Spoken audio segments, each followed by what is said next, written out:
Good morning beloved central സർവീസിലേക്ക് നിങ്ങൾക്ക് എല്ലാവർക്കും സ്വാഗതം. ഞങ്ങളെ ഓൺലൈനിൽ കേൾക്കുന്നവർക്ക് ഞങ്ങളെ ഫേസ്ബുക്കിൽ നോക്കാവുന്നതാണ്. നമ്മുടെ handle @beloved sons of God എന്നാണ്.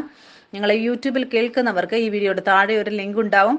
ആ ലിങ്കിൽ നിങ്ങൾക്ക് ക്ലിക്ക് ചെയ്യുകയാണെങ്കിൽ ഇന്ന് നമ്മൾ പോകുന്ന എല്ലാ വചനങ്ങൾക്കും നിങ്ങൾക്ക് ആ PDF ലഭിക്കുന്നതാണ്. നിങ്ങൾക്കറിയാമോ, ഇന്നത്തെ സന്ദേശം വളരെ പ്രധാനപ്പെട്ടതാണ്. നിങ്ങൾക്ക് ഓർമ്മയുണ്ടാവും, കഴിഞ്ഞ ആഴ്ച ഞാൻ പറഞ്ഞു നിങ്ങൾ വചനത്തിനിടയ്ക്ക് ഉറങ്ങരുത് എന്ന്. വചനം ശ്രദ്ധയോടെ കേട്ടിരുന്നവർ അവരുടെ ജീവിതത്തിൽ ആ ഫലങ്ങൾ കാണുവാനിടയായി. ചില ആളുകൾ ആദ്യമായി ഞായറാഴ്ച നമ്മളോട് കൂടെ കൂടിയിരുന്നു. ആദ്യമായി വന്നവർ സൺഡേ മുതൽ ബുധനാഴ്ച വരെയുള്ള നമ്മുടെ പ്രെയറിന്റെ ഇടയിൽ തന്നെ അവരുടെ ജീവിതത്തിൽ വളരെയധികം സാക്ഷ്യങ്ങൾ ഉണ്ടാകുവാനിടയായി. ഇന്നത്തെ ടോപ്പിക് എന്ന് പറയുന്നത് വിശുദ്ധിയെക്കുറിച്ചാണ്. അതങ്ങനെയുള്ളൊരു സന്ദേശമാണ്. നിങ്ങൾ ചിലപ്പോൾ ഒരിക്കലും കേട്ടിട്ടില്ലാത്തതായിരിക്കാം. വ്യക്തിപരമായൊരു വെളിപ്പാട് പരിശുദ്ധാത്മാവിൽ നിന്നും ഞാൻ പ്രാപിച്ചതാണ്. അവൻ എന്നെ പഠിപ്പിക്കുകയായിരുന്നു. വിശുദ്ധി ദൈവത്തിൻ്റെ കണ്ണിൽ ആ വിശുദ്ധി ഏത് രീതിയിലാണ് കാണുന്നത്, ഏത് രീതിയിലുള്ളതാണ്. ഒരുപാട് ആളുകൾ അവരുടെ ജീവിതത്തിൽ ആ നന്മകൾ പ്രാപിക്കുന്നു. എന്തുകൊണ്ടെന്നാൽ അവർ പഠിച്ചു എങ്ങനെയാണ് തന്നെത്താൻ അവർ വിശുദ്ധീകരിക്കുന്നത്, എങ്ങനെയാണ് വേർപാടിൽ വെച്ചുകൊണ്ട് എല്ലാ വസ്തുക്കളും പിതാവിൽ നിന്നുള്ളത് അവരുടെ ജീവിതത്തിൽ പ്രാപിക്കാൻ സാധിക്കുന്നത് എന്ന്. വരൂ, നമുക്ക് ഇന്നത്തെ വചനത്തിൽ നിന്ന് നമുക്ക് പഠിക്കാം. ഇന്നത്തെ ടോപ്പിക് എന്ന് പറയുന്നത് അത് അവൻ്റെ നീതിയുള്ള വിശുദ്ധീകരണമാണ്. നിങ്ങൾ കണ്ടു കാണും, യൂട്യൂബിൽ മുൻപേയും നമ്മൾ ഈ കാര്യത്തിൽ സംസാരിച്ചിട്ടുണ്ട്. അതിൽ നമ്മൾ പഠിച്ചു അവൻ്റെ നീതിയിൽ. ഇന്നത്തെ സന്ദേശം അത് പാർട്ട് 1 പാർട്ട് 2 ആണ്.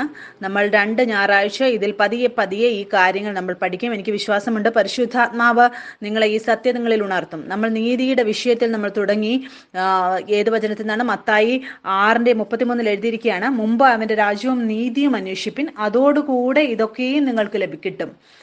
നമ്മുടെ നീതിയെക്കുറിച്ചാണോ? ബൈബിൾ പറയുകയാണ് അവൻ്റെ നീതിയെ അന്വേഷിക്കണമെന്ന്. അപ്പോൾ ഇതൊക്കെയും നിങ്ങൾക്ക് എന്തിൻ്റെയൊക്കെ ആവശ്യമുണ്ടോ ആ വസ്തുക്കളെല്ലാം നിങ്ങൾക്ക് ലഭിക്കുവാനിടയാകും. ഞാനും നിങ്ങളും യേശുക്രിസ്തുവിൽ വിശ്വസിച്ചപ്പോൾ നമ്മൾ സ്വർഗീയ പിതാവിൻ്റെ രാജ്യത്തിൽ വരുവാനിടയായി. നമ്മുടെ രാജ്യത്ത് വന്നതിന് ശേഷം അവൻ പറയുകയാണ് നിങ്ങൾ അവൻ്റെ നീതിയെ അന്വേഷിക്കണമെന്ന്, ഞാൻ നിങ്ങൾക്ക് വേണ്ടി വെച്ചിരിക്കുന്ന നീതി. അപ്പോൾ എന്തിൻ്റെയൊക്കെ പുറകെ നിങ്ങൾ മുൻപ് ഓടുമായിരുന്നോ അതെല്ലാം നിങ്ങൾക്ക് ലഭിക്കുവാനിടയാകും. ഞാൻ നിങ്ങളോട് പറഞ്ഞു, പുത്രൻ അവകാശങ്ങളുടെ പുറകെ ഓടുകയില്ല. അവകാശങ്ങളാണ് പുത്രന് രക്തത്തിലൂടെ ലഭിക്കുന്നത്. നിങ്ങൾക്കറിയാം, ഒരു രാജാവിന്റെ കുഞ്ഞ് രാവിലെ എഴുന്നേറ്റിട്ട് അവർക്ക് ഇത് മാത്രമേ അറിയൂ, അവൻ രാജാവിന്റെ മകനാണ് എന്ന്. എന്തുകൊണ്ടെന്നാൽ അവനറിയാം അവന്റെ പിതാവിലൂടെയാണ് അവൻ വന്നത് എന്ന്. ആ രക്തത്തിലൂടെയുള്ള ബന്ധത്തിൽ, വിശ്രമത്തിൽ അവൻ നിലനിൽക്കുന്നു. പിന്നെ എല്ലാ അവകാശങ്ങളും അവന് ലഭിക്കുന്നു. മുന്നോട്ട് വചനത്തിൽ നമുക്ക് വായിക്കാം. റോമർ 5:17 എഴുതിയിരിക്കുകയാണ്, ഏകന്റെ ലംഘനത്താൽ മരണം ആ ഏകൻ നിമിത്തം വാണുവെങ്കിൽ കൃപയുടെയും നീതിദാനത്തിന്റെയും സമൃദ്ധി ലഭിക്കുന്നവർ യേശുക്രിസ്തുവെന്ന ഏകൻ നിമിത്തം ഏറ്റവും അധികമായി ജീവനിൽ വാഴും. എന്താണ് സംഭവിച്ചത്? ആദമിലൂടെ പാപം വന്നു, മരണം ഈ ലോകത്തിൽ വരുവാനിടയായി. പക്ഷെ യേശുക്രിസ്തു വന്നപ്പോൾ അതിനുശേഷം എന്താണ് സംഭവിച്ചത്? കൃപയുടെ സമൃദ്ധി ലഭിച്ചവർ എങ്ങനെയാണ് അവരെ ജീവനിൽ വാഴുന്നത്? സ്വർഗത്തിലല്ല, ഇപ്പോൾ ഈ ലോകത്ത് അവർ വാഴും. നമുക്കറിയാം മരണമാണ് ആദമിലൂടെ വന്നത്. അതിന്റെ അർത്ഥം നമ്മൾ മരണത്തിന് മുകളിൽ വാഴും. നിങ്ങളുടെ ജീവിതത്തിന്റെ ഏത് മേഖലയിലാണെങ്കിലും നിങ്ങൾക്ക് മരണം കാണുന്നുവെങ്കിൽ, അത് നിങ്ങളുടെ ബന്ധത്തിലാണെങ്കിലും, അത് നിങ്ങളുടെ സാമ്പത്തിക അവസ്ഥയിലാണെങ്കിലും, എല്ലാ രീതിയിലുള്ള മരണത്തിന്റെയും മുകളിൽ നിങ്ങൾ എങ്ങനെയാണ് വാഴുന്നത്? അവന്റെ നീതിയിൽ, അവന്റെ ശരിയായ ഫലത്തിലൂടെ നമ്മൾ അതിൽ നിലനിൽക്കുന്നതിലൂടെ നമ്മൾക്ക് പ്രാപിക്കാൻ സാധിക്കും. സാത്താനും ഈ നുണയാണ് കൊണ്ടുവരാൻ ആഗ്രഹിക്കുന്നത്, നമ്മൾ ക്രിസ്തുവിൽ അവന്റെ നീതി അല്ല എന്നുള്ളത്. എന്തുകൊണ്ടെന്നാൽ നമ്മൾ മരണത്തിന് മുമ്പിൽ വാഴാതിരിക്കാൻ വേണ്ടി അവൻ നമ്മളെ പുത്രന്റെ തിരിച്ചറിവിൽ നിന്നിന്റെ പുറത്ത് ഒരു പാപിയുടെ തിരിച്ചറിവിടാൻ ശ്രമിക്കുന്നു. എന്തുകൊണ്ടെന്നാൽ ദുഷ്ടൻ ആഗ്രഹിക്കുന്നു എങ്ങനെ സത്യത്തെ നമ്മളിൽ നിന്ന് അകറ്റണമെന്നും ഈ ആളുകൾ അവരുടെ അവകാശം പ്രാപിക്കരുത് എന്നും. അതിനു മുമ്പ് നമ്മൾ വചനത്തിൽ പോകുന്നതിന് മുമ്പ് ശീതളിന്റെ മമ്മിയുടെ സാക്ഷ്യം ഞാൻ നിങ്ങളോട് എല്ലാവരോടും ഷെയർ ചെയ്യാൻ ആഗ്രഹിക്കുന്നു. എത്ര പേർ നമ്മളോട് കൂടെ ഉണ്ടായിരുന്നു? ബുധനാഴ്ച ഉണ്ടായിരുന്നു. അവരുടെ മമ്മിക്ക് സർക്കാരിന്റെ ചില പേപ്പറുകളുടെ കാര്യമുണ്ടായിരുന്നു. 15-20 ദിവസമായിട്ട് അത് നടക്കുന്നില്ലായിരുന്നു. അത് ചെയ്യണമായിരുന്നു. നിങ്ങൾക്കറിയാമോ, നമ്മൾ ബുധനാഴ്ച നമ്മൾ കൂടുമ്പോൾ നമ്മൾ പ്രാർത്ഥിക്കുന്നു. നമ്മൾ പ്രാർത്ഥിക്കുന്നത് പ്രശ്നങ്ങളെ ഓടിക്കാൻ വേണ്ടിയല്ല. നമ്മൾ പ്രാർത്ഥിക്കുന്നത് എന്തുകൊണ്ടെന്നാൽ നമുക്കറിയാം നമ്മൾ പിതാവിന്റെ വലത് ഭാഗത്തിരിക്കുകയാണ് എന്ന്. അവർ ബുധനാഴ്ച വന്നപ്പോൾ ആ പ്രശ്നം പറയുവാനിടയായി. പലപ്പോഴും നമ്മൾ പ്രാർത്ഥിക്കുന്ന പ്രശ്നങ്ങളെ ഓടിക്കാൻ വേണ്ടി. പക്ഷെ നിങ്ങൾക്കറിയാമോ, എല്ലാ പ്രശ്നങ്ങളുടെയും ഉത്തരം അത് യേശു ക്രിസ്തു നിങ്ങളുടെ ഉള്ളിൽ ഇരിക്കുന്നു എന്നുള്ളതാണ്. അതുകൊണ്ട് എപ്പോഴും അറിയുക, പ്രശ്നങ്ങളുടെ ഉത്തരം പുറത്തല്ല, അത് നിങ്ങൾ ആ മേഖലയിൽ ഉണരുന്നത് കൊണ്ടാണ്, നിങ്ങൾ ആരാണെന്നുള്ളത് ഉണരുന്നത് കൊണ്ടാണ്. ഞാൻ വചനം തുറന്നവരോട് പറയുക മാത്രം ചെയ്തു, പരിശുദ്ധാത്മാവ് നിങ്ങളെ കുറിച്ച് എന്താണ് പറയുന്നതെന്ന്. നിങ്ങൾക്കറിയാമോ, പഴയ നിയമത്തിൽ ഏദൻ തോട്ടത്തിൽ ആദമിന്റെ സഹായകൻ ആരായിരുന്നു? ഹവ്വായായിരുന്നു സഹായകനായിട്ട് ആദമിന് വേണ്ടി ഉണ്ടാക്കിയത്, അവന്റെ അസ്ഥിയിൽ നിന്ന്. പക്ഷെ പുതിയ നിയമത്തിൽ യേശു ക്രിസ്തു വന്നതിന് ശേഷം പരിശുദ്ധാത്മാവിനെ പുതിയ സഹായകനായിട്ടാണ് പറയുന്നത്. അതുകൊണ്ട് എല്ലാ പ്രശ്നങ്ങളുടെയും ഉത്തരം കണ്ടുപിടിക്കാൻ നിങ്ങളുടെ ആരുടെ അടുത്തേക്കാണ് ഓടേണ്ടത്? നിങ്ങൾ പരിശുദ്ധാത്മാവിന്റെ അടുത്തേക്കാണ്. നിങ്ങളുടെ അകത്തുള്ള ആൾ. നമ്മൾ അവരുടെ മമ്മിയോട് കൂടെ ഒരു വചനം വായിച്ചു, അതിൽ എഴുതിയിരിക്കുകയാണ്, പരിശുദ്ധാത്മാവാണ് നിങ്ങളെ എല്ലാ സത്യത്തിലേക്കും കൊണ്ടുപോകുന്നത്. അതിന്റെ മുന്നോട്ടുള്ള വചനത്തിൽ എഴുതിയിരിക്കുകയാണ്, എന്റേതായിട്ടുള്ള എല്ലാ അവകാശങ്ങളും എല്ലാം ഇപ്പോൾ നിങ്ങൾക്ക് ആ അവകാശങ്ങളെ കുറിച്ച് നിങ്ങളെ ഓർമ്മപ്പെടുത്തും. ഞാനും നിങ്ങളും എങ്ങനെയാണ് അത് പ്രാപിക്കാൻ സാധിക്കുന്നത്? ആ സത്യത്തിലൂടെ. അതുകൊണ്ട് സത്യമാണ് ആദ്യം വരുന്നത്, അതിനുശേഷമാണ് നമ്മുടെ അവകാശം വരുന്നത്. ഞാൻ അവരോട് പറഞ്ഞു, ആന്റി നിങ്ങൾക്കറിയാമോ, നിങ്ങൾ ആരുടെ അപ്രൂവലിന് വേണ്ടി വെയിറ്റ് ചെയ്യുന്നു, പക്ഷെ എന്നെ ആദ്യം പറയാൻ അനുവദിക്കുക, നിങ്ങൾ ആരാണ് എന്ന്. എന്തുകൊണ്ടെന്നാൽ വചനം പറയുന്നു, അവൻ നമ്മളെ സത്യത്തെക്കുറിച്ച് പറയും.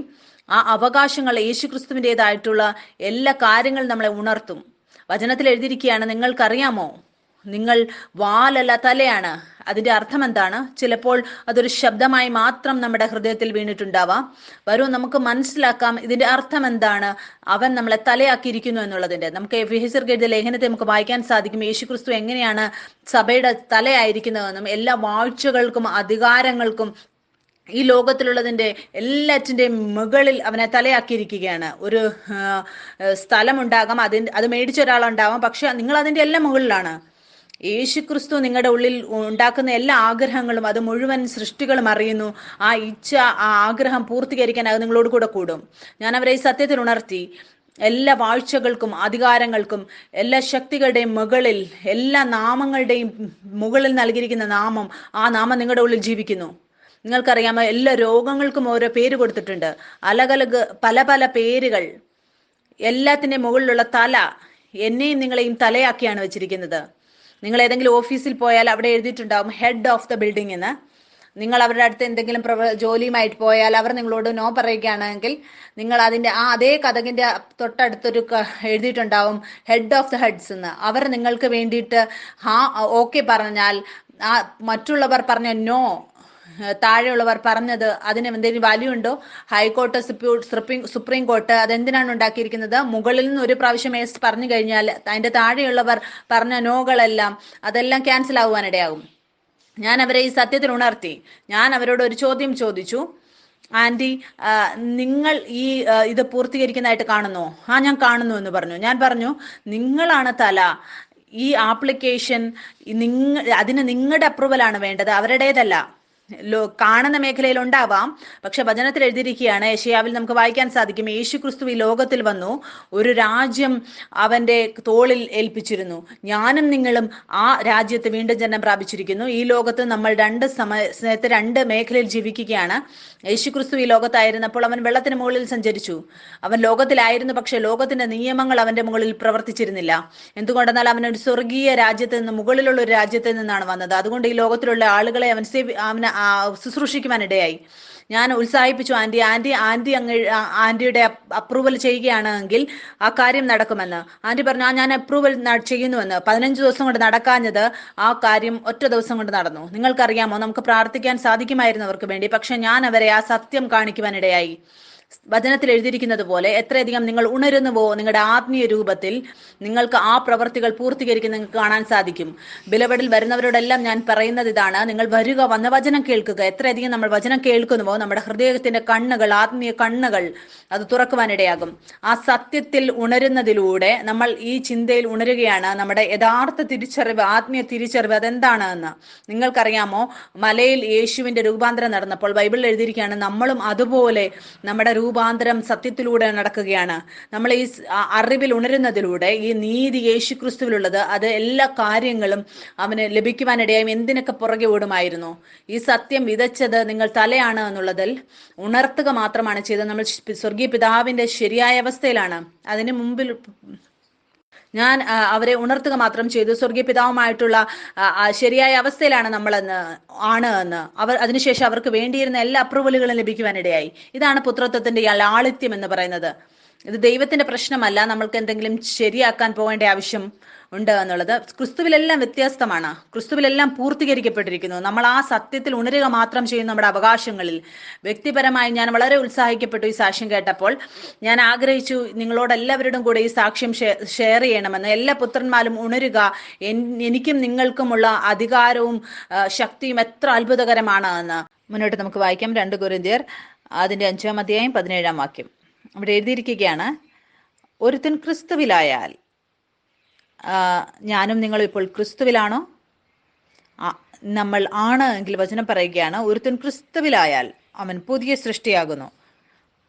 എല്ലാ വാഗ്ദത്തങ്ങളും ആമേനിൽ നമുക്ക് ലഭിക്കുന്നു. യേശു ക്രിസ്തുവിൽ വേറൊരു മേഖലയിൽ ഞാനും നിങ്ങളും ജീവിക്കുകയാണ്. അതിനെക്കുറിച്ച് നമുക്ക് വചനത്തിൽ നിന്ന് വായിക്കാം. മുന്നോട്ട് അവിടെ എഴുതിയിരിക്കുകയാണ്, ഒരുത്തൻ ക്രിസ്തുവിലായാൽ അവൻ പുതിയ സൃഷ്ടിയാകുന്നു.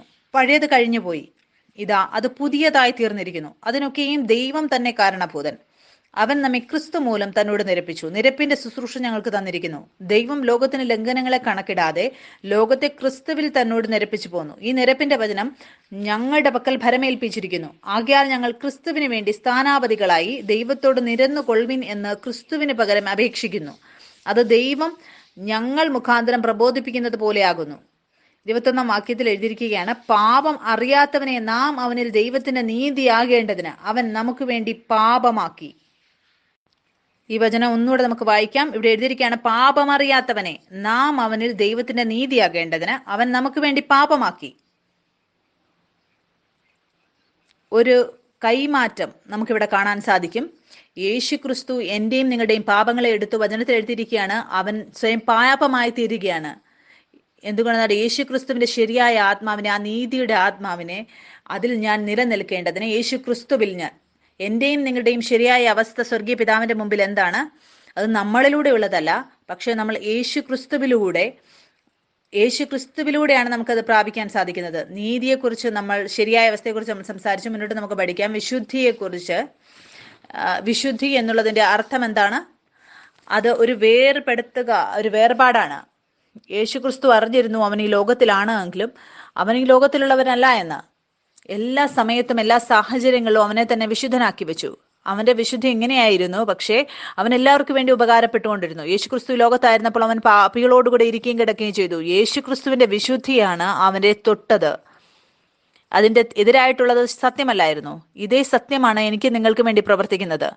നമ്മൾ നമ്മളെ തന്നെ വിശുദ്ധരാക്കുമ്പോൾ, ആ വിശുദ്ധിയിൽ നമ്മൾ ഉണരുമ്പോൾ നമുക്ക് കാണാൻ സാധിക്കും മറ്റുള്ളവർക്ക് വേണ്ടി നമ്മുടെ ജീവൻ അതൊരു ഉപകാരപ്രദമാകുന്നത്. യേശു ക്രിസ്തുവിന്റെ വിശുദ്ധി, അവൻ വിശുദ്ധനായിരുന്നതിലൂടെ എല്ലാം അവന്റെ ചുറ്റും ഉണ്ടായിരുന്ന അശുദ്ധികളെല്ലാം അത് മാറുന്നതിനിടയായി. അവൻ കുഷ്ഠരോഗിയെ തൊട്ടപ്പോൾ സൗഖ്യമായി, അന്ധന്മാർ കാണുവാൻ തുടങ്ങി. ഇപ്പോൾ ഞാനും നിങ്ങളും നമ്മളെ തന്നെ എന്തുകൊണ്ടാണ് വേർപെടുത്തുന്നത്? എന്തുകൊണ്ടെന്നാൽ ഒരു പുത്രനെല്ലാം ലഭിക്കുന്നത് ആ വേർപാടിലൂടെയാണ്. നമ്മൾ നമ്മളെ തന്നെ വേർപെടുത്തുന്നത് വിശുദ്ധരാകാൻ വേണ്ടിയല്ല. ഞാനും നിങ്ങളും നമ്മളെ തന്നെ ഈ ലോകത്തിൽ നിന്ന് വേർപെടുത്തുന്നത് ഞാനും നിങ്ങളും വിശുദ്ധരായതുകൊണ്ടാണ്. എല്ലാ കാര്യങ്ങളിലും നിങ്ങൾ ഉണരുമ്പോൾ നിങ്ങൾ നിങ്ങളെ തന്നെ ഓർമ്മപ്പെടുത്തുകയാണ് നിങ്ങൾ എവിടുന്നുള്ളവരാണ് എന്ന്. പതിയെ നമ്മളിത് ചെയ്യാൻ പഠിക്കുമ്പോൾ എല്ലാ വസ്തുക്കളും നമ്മൾ എന്തിൻ്റെയൊക്കെ പുറകെ ഓടിയിരുന്നോ അതെല്ലാം നമുക്ക് കിട്ടാൻ തുടങ്ങും. ഒരു കാര്യം നമ്മൾ മറന്നു പോകരുത്, നമ്മൾ അവന്റെ നീതിയാണ് ഇപ്പോൾ എന്നിലുള്ളത് എന്ന്. ഈ കാര്യങ്ങൾ വളരെ ആഴത്തിൽ നമുക്ക് പിന്നെയും വായിക്കാം. നമുക്ക് വചനത്തിൽ നിന്ന് വായിക്കാം. യോഹന്നാൻ എഴുതിയ സുവിശേഷം അതിന്റെ 17-ാം അധ്യായം 14-ാം വാക്യം മുതൽ ഇവിടെ നമുക്ക് കാണാൻ സാധിക്കും. യേശു ക്രിസ്തു ഇവിടെ പ്രാർത്ഥിക്കുകയാണ് ക്രൂശിൽ പോകുന്നതിന് മുമ്പ്. ഇവിടെ നമുക്ക് കാണാൻ സാധിക്കും അവൻ എങ്ങനെയാണ് പ്രാർത്ഥിക്കുന്നത്. പിതാവേ, ഞാനും നീയും ഒന്നായിരിക്കുന്നത് പോലെ ഇവരും തമ്മിൽ ഒന്നാകേണ്ടതിന് പ്രാർത്ഥിക്കുകയാണ്. ആ ഐക്യത്തിനെ കുറിച്ചാണ് പിതാവ് പുത്രനിലും പിതാവിലും ഉള്ളതിന്, അതിനെക്കുറിച്ചാണ് പ്രാർത്ഥിക്കുന്നത്. മുന്നോട്ട് നമുക്ക് വായിക്കാം. ഇവിടെ 17-ാം അധ്യായത്തിന്റെ 14-ാം വാക്യത്തിൽ, ഞാൻ അവർക്ക് നിന്റെ വചനം കൊടുത്തിരിക്കുന്നു. ഞാൻ ലൗകികനല്ലാത്തതുപോലെ അവരും ലൗകികന്മാരല്ലാത്തത് കൊണ്ട് ലോകം അവരെ പകച്ചു. ശിഷ്യന്മാർ ഈ ലോകത്തിൽ ആണോ അവർ ജീവിച്ചിരുന്നത്? ഇവിടെ വചനത്തിൽ എഴുതിയിരിക്കുകയാണ്, ഞാൻ ലൗകികനല്ലാത്തതുപോലെ അവരും ലൗകികന്മാരല്ലായതുകൊണ്ട്. ഞാനും നിങ്ങളും ഈ സമയത്ത് ഈ ലോകത്തിലാണോ ആയിരിക്കുന്നത്? ഞാനും നിങ്ങളും ഈ ലോകത്തിലാണ്, പക്ഷേ ഞാനും നിങ്ങളും ഈ ലോകത്തിനുള്ളവരല്ല. മുന്നോട്ട് വചനത്തിൽ എഴുതിയിരിക്കുകയാണ്, അവരെ ലോകത്തിൽ നിന്ന് എടുക്കണമെന്നല്ല, ദുഷ്ടന്റെ കയ്യിൽ അകപ്പെടാതെ വണ്ണം അവരെ കാത്തുകൊള്ളണമെന്നത്രേ ഞാൻ അപേക്ഷിക്കുന്നത്. നിങ്ങൾക്കറിയാമോ, ഇവിടെ വചനത്തിൽ നമ്മൾ വായിച്ചു, എങ്ങനെയാണോ ഞാൻ ലൗകികനല്ലാത്തതുപോലെ അവരും ലൗകികന്മാരല്ല. നമുക്ക് കുറച്ച് ഇതിൽ ധ്യാനിക്കാം. നമുക്ക് ഈ വചനത്തെ നമ്മുടെ ഹൃദയത്തിന്റെ ആഴങ്ങളിലേക്ക് പോകാൻ അനുവദിക്കുക. ഞാനും നിങ്ങളും ഈ ലോകത്തിലാണ്, പക്ഷെ നമ്മൾ ഈ ലോകത്തിലുള്ളവരല്ല. നമ്മൾ വേറൊരു മേഖലയിലാണ് ജീവിക്കുന്നത്, ഈ ലോകത്തിൽ നിന്ന് നേരെ വിപരീതമായിട്ടുള്ളതിൽ.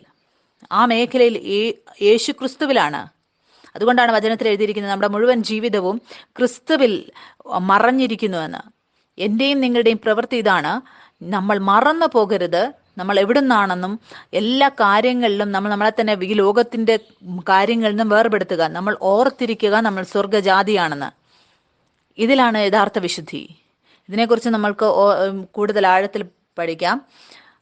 ഞാൻ ലൗകികനല്ലാത്തതുപോലെ അവരും ലൗകികന്മാരല്ല. 17-ാം വാക്യത്തിൽ എഴുതിയിരിക്കുകയാണ്, സത്യത്താൽ അവരെ വിശുദ്ധീകരിക്കണമേ, നിന്റെ വചനം സത്യം ആകുന്നു. ഇതിനെക്കുറിച്ച് കൂടുതലായിട്ട് നമുക്ക് പഠിക്കാം. നമുക്ക് മുന്നോട്ട് വായിക്കാം. ആദ്യം, നീ എന്നെ ലോകത്തിലേക്ക് അയച്ചതുപോലെ ഞാൻ അവരെയും ലോകത്തിലേക്ക് അയച്ചിരിക്കുന്നു. അവരും സാക്ഷാൽ വിശുദ്ധീകരിക്കപ്പെട്ടവർ ആകേണ്ടതിന് ഞാൻ അവർക്ക് വേണ്ടി എന്നെ തന്നെ വിശുദ്ധീകരിക്കുന്നു.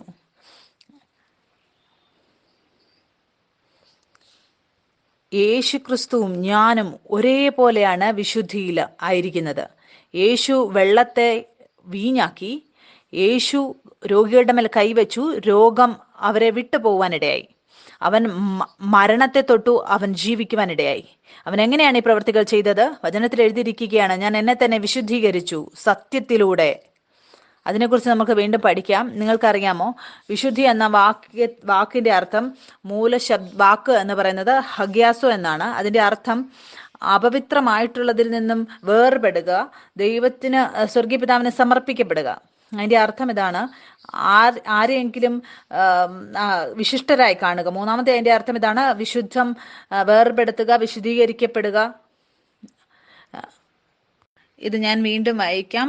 ഇതിവിടെ എഴുതിയിരിക്കുകയാണ്, അവിശുദ്ധമായിട്ടുള്ളതിൽ നിന്നും വേർപെടുക, സ്വർഗീയ പിതാവിനെ സമർപ്പിക്കുക. നിങ്ങൾക്കറിയാമോ, കോവിഡിന്റെ സമയത്ത് ഞാൻ പ്രാർത്ഥിക്കാൻ പോകുമായിരുന്നു ആളുകൾക്ക് വേണ്ടി. എന്തുകൊണ്ടെന്നാൽ ഞാൻ വേർപെടുത്തപ്പെട്ട ഒരാളാണ്. എങ്ങനെയാണ് ഞാൻ വേർപെടുത്തപ്പെട്ടിരിക്കുന്നത്? സത്യത്തിലൂടെ. എന്തുകൊണ്ടെന്നാൽ ഞാൻ എന്നെ തന്നെ വിശുദ്ധീകരിച്ചിരിക്കുന്നു പിതാവിൽ വിശ്വസിക്കുന്നതിലൂടെ. അവൻ എന്നെക്കുറിച്ച് ഞാൻ ആരാണ് എന്ന് പറയുന്നു. അതുകൊണ്ട് ഒരു അശുദ്ധമായിട്ടുള്ളതും എന്നെ തൊടാൻ സാധിക്കുകയില്ല. ഞാൻ കോവിഡിന്റെ സ്ഥലത്തേക്ക് പോയാലും എനിക്ക് കോവിഡ് വരികയില്ല, പക്ഷെ അവർ എന്നിലൂടെ സൗഖ്യമാകുവാനിടയാകും. എന്തുകൊണ്ടെന്നാൽ ഞാൻ എന്നെ തന്നെ സത്യത്തിലൂടെ, വചനത്തിലൂടെ വിശദീകരിച്ചു. ഇത് നമുക്ക് ഉദാഹരണങ്ങളിലൂടെ പഠിക്കാം. എനിക്ക് വിശ്വാസമുണ്ട് നിങ്ങളെല്ലാവരും ഉണരുന്നുവെന്ന്. ഞാൻ ഉത്സാഹിപ്പിക്കാൻ ആഗ്രഹിക്കുകയാണ്. നിങ്ങൾ ശ്രദ്ധയോടെ വചനം കേൾക്കണം. ഈ വചനത്തിൽ വളരെയധികം ശക്തിയുണ്ട് നിങ്ങളുടെ ജീവിതം മാറ്റുവാൻ വേണ്ടി. നമുക്ക് നോക്കാം, ഏത് നിമിഷം നമ്മൾ വിശ്വസിച്ചുവോ, നിങ്ങൾക്കറിയാമോ, നമ്മുടെ വീണ്ടും ജനനം സംഭവിച്ചു. നമ്മൾ ഈ മേഖലയിൽ വീണ്ടും ജനനം പ്രാപിച്ചു. ഇതിനെ നമ്മൾ പറയും യേശു ക്രിസ്തുവിൽ. ഇപ്പോൾ ഈ സമയത്ത് ഞാനും നിങ്ങളും ഈ ലോകത്തിലും ജീവിക്കുകയാണ്. ഇത് ലോകം, ഇതിനെ നമ്മൾ ബാബിലോൺ എന്നും പറയാറുണ്ട്. ഈ ലോകത്തിൽ ഒരു പ്രശ്നത്തിന്റെ ആത്മാവ് നമുക്ക് കാണാൻ സാധിക്കും. എല്ലാ സമയത്തും ഈ ലോകത്തിലാണ് നമ്മൾ, പക്ഷെ നമ്മൾ ഈ ലോകത്തിലുള്ളവരല്ല. യേശുക്രിസ്തുവിൽ എല്ലാ വാഗ്ദത്തങ്ങളും ആമേനോട് കൂടെയാണ് നമുക്ക് വേണ്ടി. എല്ലാം നമ്മൾക്ക് ലഭിക്കും നമ്മൾ ഈ സ്ഥലത്ത് നിലനിൽക്കുമ്പോൾ. അവർ ആഗ്രഹിച്ചു അവരുടെ സർക്കാരിന്റെ പേപ്പറുകൾ അതിൽ ഒപ്പിടണമെന്ന്. ആ പ്രശ്നം ആ പേപ്പറിൻ്റെതല്ലായിരുന്നു. ആ പ്രശ്നം അവരുടെ തിരിച്ചറിവിനെ കുറിച്ചുള്ളതായിരുന്നു. അവർക്ക് തോന്നി അവർ ഇവിടെയാണ്, ഈ ലോകത്തിൻ്റെതാണ് എന്ന്. ഞാൻ എന്താണ് ചെയ്തത്? ഞാൻ അവരെ ഓർമ്മപ്പെടുത്തുക മാത്രം ചെയ്തു. നിങ്ങൾ ഈ ലോകത്തിൽ നിന്നുള്ളവരല്ല, നിങ്ങൾ ഇവിടെയാണ്, യേശു ക്രിസ്തുവിൽ. അവർ എങ്ങനെ തന്നെത്താൻ അവരെക്കുറിച്ച് കണ്ടുവോ, അവർ തലയാണ് എന്ന് ഞാൻ അവരോട് ചോദിച്ചു, നിങ്ങൾ അപ്രൂവ് ചെയ്യുന്നോ ആ പേപ്പറിനെ? ഞാൻ ചെയ്യുന്നു, അപ്രൂവ് ചെയ്യുന്നു എന്ന് പറഞ്ഞു. ആ അടുത്ത ദിവസം തന്നെ ആ കാര്യം അപ്രൂവ് ആവുകയാണ്. ഞാൻ കാണിക്കുക മാത്രം ചെയ്തു അവരാരാണ് എന്ന്. ഞാനും നിങ്ങളും ഈ ലോകത്തിൽ, ഈ മേഖലയിൽ അതിൻ്റെ തിരിച്ചറിവിൽ നടക്കുമ്പോൾ നമുക്ക് എല്ലാ വാഗ്ദത്തങ്ങളും ആമേനിൽ നമുക്ക് കാണാൻ സാധിക്കും. ഇതാണ് യഥാർത്ഥ വിശുദ്ധി, തന്നെത്താൻ വേർപെടുത്തുക എന്നുള്ളത്. നിങ്ങൾക്കറിയാമോ, ഈ ലോകത്തിൽ എവിടെ ഞാൻ പോയാലും ഞാൻ എൻ്റെ തിരിച്ചറിവ് വിടുകയില്ല. ഞാൻ വിശുദ്ധനാണ് യേശു ക്രിസ്തുവിൻ്റെ രക്തത്തിലൂടെ.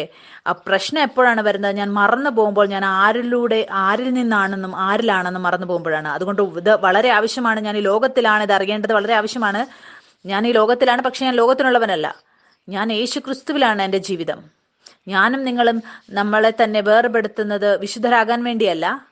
നമ്മളെ തന്നെ വേർപെടുത്തുന്നത് നമ്മൾ വിശുദ്ധരായതുകൊണ്ടാണ്. നമ്മൾ സാധാരണ ആളുകളെ പോലെ അല്ല. ഒരു സ്വർഗീയ ജാതിയുടെ രൂപത്തിൽ എൻ്റെയും നിങ്ങളുടെയും വീണ്ടും ജനനം നടന്നിരിക്കുന്നു. നിങ്ങൾക്ക് മനസ്സിലാകുന്നെന്ന് കരുതുന്നു. നമ്മൾ വീണ്ടും വീണ്ടും നമ്മൾ ഒരു വേർപാടിന്റെ ജീവിതത്തിൽ ഈ ലോകത്ത് ജീവിക്കുന്നത്? സ്വർഗീയ പിതാവ് എന്താണ് പറയുന്നത്? എങ്ങനെയാണ് നമ്മളെ തന്നെ വേർപെടുത്തുന്നത്? വചനത്തിലൂടെ. നമുക്ക് വീണ്ടും ഇത് വായിക്കാം. ഇതിൽ വളരെയധികം ശക്തിയുണ്ട്. യോഹന്നാൻ എഴുതിയ സുവിശേഷം 17:17 എഴുതിയിരിക്കുകയാണ്, സത്യത്താൽ അവരെ വിശുദ്ധീകരിക്കണമേ, നിന്റെ വചനം സത്യമാകുന്നു. ഈ സത്യം എന്ന വാക്ക്, അതിൻ്റെ മൂല്യ വാക്ക് അത് അനേഥ്യ എന്നാണ്. ഇത് ഗ്രീക്ക് വാക്കാണ്. ഇതിൻ്റെ അർത്ഥം സത്യത്തിൻ്റെ സത്യം, അതിനെക്കുറിച്ച് സത്യം, ശരിയായത്. അതിൻ്റെ അർത്ഥം എന്ന് പറയുന്നത് വാസ്തവികത, ഭ്രമം, അതായത് സത്യത്തിന് വിപരീതമായുള്ള വാസ്തവികത. അതിൻ്റെ അർത്ഥം ഇതാണ്: നമ്മൾ ഈ ലോകത്താണ് ജീവിക്കുന്നത്, ഇതൊരു ഭ്രമത്തിൻ്റെ ലോകമാണ്. യേശു ക്രിസ്തുവിലുള്ളതാണ് സത്യം. ഞാൻ നിങ്ങളോട് പറഞ്ഞു എൻ്റെ സാക്ഷ്യത്തിൽ എങ്ങനെയായിരുന്നു എനിക്ക് റൊമത്തോറൈറ്റിസ് ഉണ്ടായിരുന്നതെന്നും പരിശുദ്ധാത്മാവ് എന്നെ സ്വപ്നത്തിലൂടെ എന്നോട് പറഞ്ഞു. ഇതൊരു നിഴലാണ്, ഇതൊരു ഭ്രമമാണ്, അത് നുണയാണ്. ഞാനും നിങ്ങളും യേശു ക്രിസ്തുവിൽ വരുമ്പോൾ നമ്മുടെ മുഴുവൻ ജീവിതവും വിശ്വാസത്തിൽ അധിഷ്ഠിതമാണ്. നിങ്ങൾക്കറിയാമോ എന്തുകൊണ്ടാണ് നമ്മൾ വിശ്വാസത്താൽ സഞ്ചരിക്കുന്നത്? എന്തിൽ നമ്മൾ വിശ്വസിക്കുന്നുവോ അത് സത്യമാണ്. ബാക്കി എല്ലാം നമ്മൾ കാണുന്നത് അതൊരു ഭ്രമം മാത്രമാണ്. എന്തുകൊണ്ടെന്നാൽ നമ്മൾ നമ്മുടെ ശരീരത്തിന്റെ കണ്ണുകൊണ്ട് കാണുന്നത്, അത് വചനം പറയുകയാണ്, അത് ഈ ലോകത്തിന്റെ കാര്യങ്ങളാണ്, അതെല്ലാം ഭ്രമമാണ് എന്ന്. നമ്മൾ യേശു ക്രിസ്തുവിൽ ഏത് മേഖലയിൽ നമ്മൾ വരുന്നുവോ അപ്പോൾ നമ്മൾ ആത്മാവിനനുസരിച്ചാണ് സഞ്ചരിക്കുന്നത്. ഇതാണ് സത്യത്തിലേക്ക് നമ്മളെ കൊണ്ടുപോകുന്നത്. അതിതുപോലെയാണ് ഒരുപാട് സത്യത്തിന്റെ കാര്യങ്ങൾ ഞാൻ എൻ്റെ ശരീരത്തിന്റെ കണ്ണുകൊണ്ട് കാണുന്നില്ല. അതുകൊണ്ട് ആത്മാവ് എന്നെ കൊണ്ടുപോവുകയാണ് ആ സത്യത്തിലേക്ക്. എൻ്റെ ജീവിതത്തിലും രോഗം എൻ്റെ ശരീരത്തിൽ വന്നപ്പോൾ പരിശുദ്ധാത്മാവ് ഒരേ ഒരു കാര്യത്തിൽ എന്നെ ഉണർത്തി. ഇതായിരുന്നു രോഗം, അതൊരു ഭ്രമമാണ്, അതൊരു നിഴല് പോലെയാണ്. അതുകൊണ്ട് ഞാൻ ആ രോഗത്തിന് വേണ്ടി എൻ്റെ കണ്ണ് അടച്ചപ്പോൾ എന്നെ തന്നെ വിശ്രമത്തിന്റെ സ്ഥാനത്ത് കണ്ടു. ഞാൻ യേശു ക്രിസ്തുവിലാണ് എന്ന്, ആ പുനരുദ്ധാന ജീവൻ എൻ്റെ അകത്തുണ്ട് എന്ന്. അത് പ്രവർത്തിക്കുവാനിടയായി എല്ലാ രോഗത്തെയും എൻ്റെ ശരീരത്തിൽ നിന്ന് അത് മാറ്റിക്കളഞ്ഞു.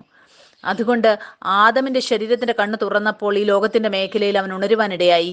ഭ്രമത്തിന്റെ ഒരു മേഖല ആയിരുന്നു അത്. അതുകൊണ്ട് നമ്മൾ കാണുന്നതെല്ലാം ഭ്രമമാണ്. നിങ്ങൾക്കറിയാമോ ഭ്രമം എന്താണെന്ന്? ചിലപ്പോൾ നമ്മൾ ചൂടത്ത് വണ്ടി ഓടിക്കുമ്പോൾ നിങ്ങൾക്ക് ചിലപ്പോൾ തോന്നും ദൂരെ വെള്ളം കിടപ്പുണ്ട് എന്ന്. പക്ഷേ സത്യത്തിൽ ഇവിടെ വെള്ളം ഉണ്ടാകുമോ? ഇല്ല, അതൊരു ഭ്രമം മാത്രമാണ്. അതുകൊണ്ടാണ് നമ്മളെ തന്നെ വചനത്തിലൂടെ നമ്മളെ വേർപെടുത്തുന്നില്ല എങ്കിൽ അങ്ങനെയുള്ള എല്ലാ ഭ്രമങ്ങളിലും നമ്മൾ വിശ്വസിക്കുവാനിടയായും ഈ ലോകത്ത് നമ്മൾ കാണുന്നതിൽ നമ്മളെ തന്നെ നമ്മൾ വിശുദ്ധീകരിക്കുന്നതിൻ്റെ അർത്ഥം ഇതാണ്: നമ്മൾ മറന്നു പോകരുത് നമ്മൾ എവിടെ നിന്നുള്ളവരാണ് എന്ന്. ഞാനും നിങ്ങളും ആദമിൽ നിന്നുള്ളവരല്ല, ഞാനും നിങ്ങളും സ്വർഗത്തിൽ നിന്നും ജനിച്ചവരാണ്. മുന്നോട്ട് നമുക്ക് വായിക്കാം. യോഹന്നാൻ എഴുതിയ സുവിശേഷം 14-ാം അധ്യായം അതിൻ്റെ 15-ാം വാക്യം.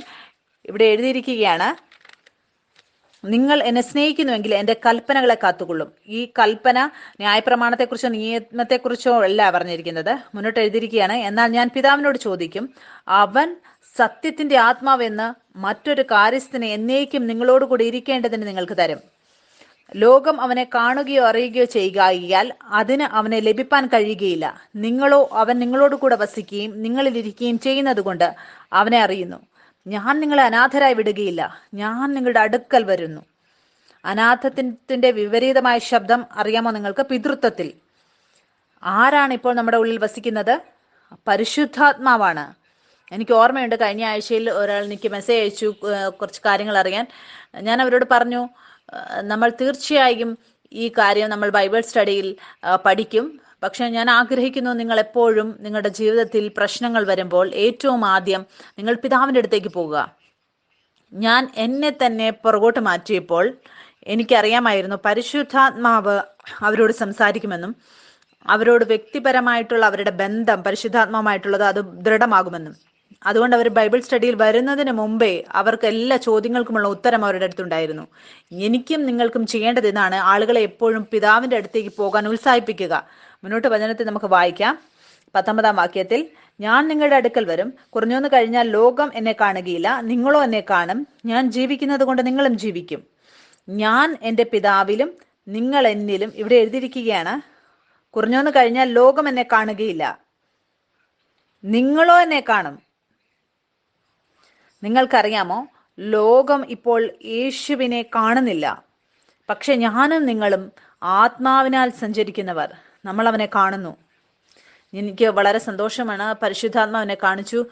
എത്രയധികം നമ്മൾ യേശു ക്രിസ്തുവിന്റെ നീതിയെക്കുറിച്ച് ഉണരുന്നുവോ അവനെ അധികമായി നമുക്ക് കാണാൻ സാധിക്കും. അതുകൊണ്ട് മോശയും ദൈവത്തിന്റെ ആ തേജസ്സിനെ കാണാൻ അവന് സാധിച്ചില്ല. പാപി ഒരിക്കലും ദൈവത്തെ അല്ലെ വിശുദ്ധിയെ അവന് കാണാൻ സാധിക്കുകയില്ല. അതുകൊണ്ട് ഏറ്റവും ആദ്യം നമ്മൾ ഉണരേണ്ടത് ആവശ്യമാണ്. നമ്മളിപ്പോൾ യോഗ്യരാണ്. നമുക്ക് കാണാൻ സാധിക്കും സഭ പ്രശ്നത്തിലാണ്, എങ്ങനെ ശരീരത്തിൽ ആ വിശുദ്ധിയെ പ്രാപിക്കാം എന്നുള്ളതിൽ. ശരീരത്തിൽ നമുക്ക് ഒരിക്കലും ദൈവത്തെ പ്രസാദിപ്പാൻ സാധിക്കുകയില്ല.